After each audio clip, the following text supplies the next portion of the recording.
Olá, os Estados Unidos anunciaram no fim de semana que Israel concordou com a proposta de cessar-fogo de 6 semanas, que depende do movimento de resistência islâmica que precisa libertar os reféns sequestrados no ataque terrorista de 7 de outubro. Os Estados Unidos, o Egito e o Catar intermediam as negociações, retomadas neste domingo no Cairo, mas Israel desistiu de enviar uma delegação depois que o Hamas não mandou a lista dos reféns vivos nem dos presos que quer a liberdade. Hamas quer um cessar-fogo permanente e o fim da guerra, mas estaria disposto a aceitar uma trégua temporária. O governo israelense quer continuar a guerra, só aceita uma trégua temporária. A maioria dos israelenses acredita que o primeiro-ministro Benjamin Netanyahu está atrapalhando, bloqueando as negociações por razões políticas, para manter a unidade de seu governo de extrema-direita e que se dissolveria caso ele aceite um cessar-fogo permanente. O ministro da Segurança Nacional, Itamar Ben-Gvir, um supremacista judaico que já foi chamado de nazista no parlamento de Israel, pediu o fim das negociações para a trégua e uma intensificação da guerra.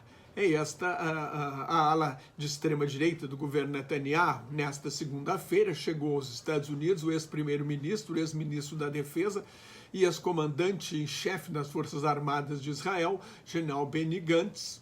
Ele fazia oposição ao governo Netanyahu, mas entrou para o gabinete de guerra como ex-comandante militar e parece mais empenhado na libertação dos reféns do que o primeiro-ministro e é o favorito para ser o próximo chefe de governo de Israel, já que apenas 15% apoiam Netanyahu no momento. A visita de Gantz aos Estados Unidos não foi autorizada pelo governo Netanyahu, o que indica que o governo Joe Biden procura um novo interlocutor diante da relutância do atual primeiro-ministro em seguir a orientação de Washington, dar mais ajuda humanitária, proteger os civis palestinos e aceitar uma trégua. Isso tudo apesar da dependência que Israel tem das armas dos Estados Unidos. Gantz se encontra hoje com a vice-presidente Kamala Harris e com o assessor de segurança nacional Jake Sullivan e amanhã com o secretário de Estado Antony Blinken. Eles vão discutir a trégua, a troca de reféns por presos, o aumento da ajuda humanitária e medidas para evitar as mortes de civis inocentes. Os Estados Unidos querem uma trégua antes do início do Ramadã, o mês sagrado do calendário muçulmano, que neste ano começa na noite de 10 de março. É o mês em que, na mitologia do islamismo, o anjo Gabriel ditou ao profeta Maomé, o Corão, o livro sagrado dos muçulmanos, considerado a palavra de Deus, no ano 610 da era cristã. O Ramadã é um período de recolhimento, reflexão, meditação e oração, em que os muçulmanos devem jejuar durante o dia e só se alimentar à noite, quando fazem festas para isso. É um bom momento para uma trégua mais do que necessária por causa da tragédia humanitária na faixa de Gaza, onde morreram pelo menos 30.410 palestinos em 150 dias de guerra, de acordo com o Ministério da Saúde do Hamas. No domingo, em tom mais duro do que o adotado habitualmente pelo presidente Biden, a vice-presidente Kamala Harris pediu um cessar-fogo imediato e um aumento de maneira significativa da ajuda humanitária para acabar com o que chamou de catástrofe humanitária na faixa de Gaza. Os Estados Unidos começaram a jogar ajuda de emergência de avião. Foram 38 mil refeições, o que é muito pouco, pouquíssimo, quando 2 milhões de pessoas precisam de ajuda alimentar. A França, a Jordânia e o Egito já jogam ajuda por avião, mas é uma maneira pouco eficiente de fazer a distribuição. Num território com tanta concentração populacional, as pessoas podem ser atingidas pelos pacotes, a carga pode se abrir, às vezes cai no mar, pode ser roubada por quem não precisa tanto, e os caminhões carregam quantidades muito maiores. Jogar ajuda de avião foi uma alternativa depois do chamado massacre da farinha na quinta-feira passada, quando mais de 100 palestinos foram mortos quando abordavam caminhões de ajuda.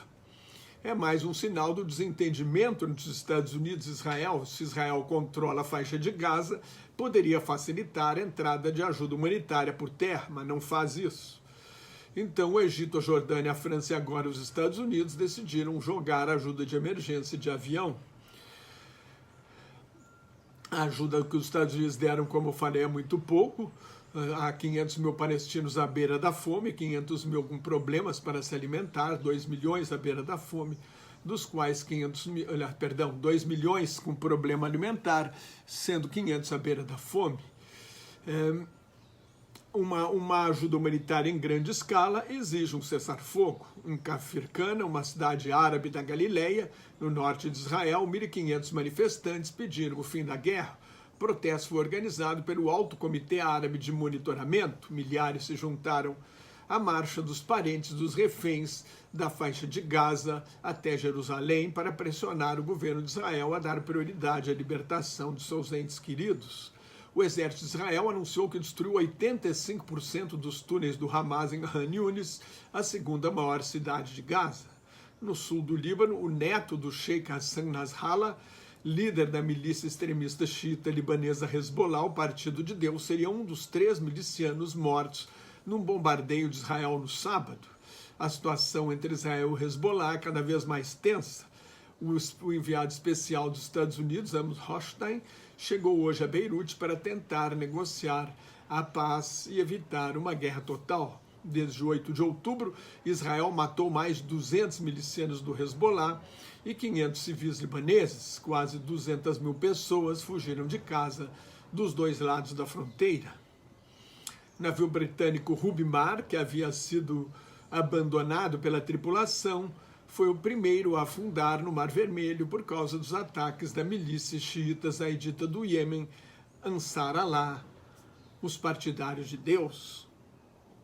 Uma trégua acabaria tanto com os ataques, pelo menos o que aconteceu na trégua anterior, no final de novembro, quando 110 reféns e 240 presos palestinos foram libertados. Durante aquela trégua, não houve combates na fronteira entre o norte de Israel e o sul do Líbano, nem ataques da milícia xiita zaidita iemenita à navegação no Mar Vermelho, nem ataques de milícias apoiadas pelo Irã a bases militares dos Estados Unidos no Iraque e na Síria.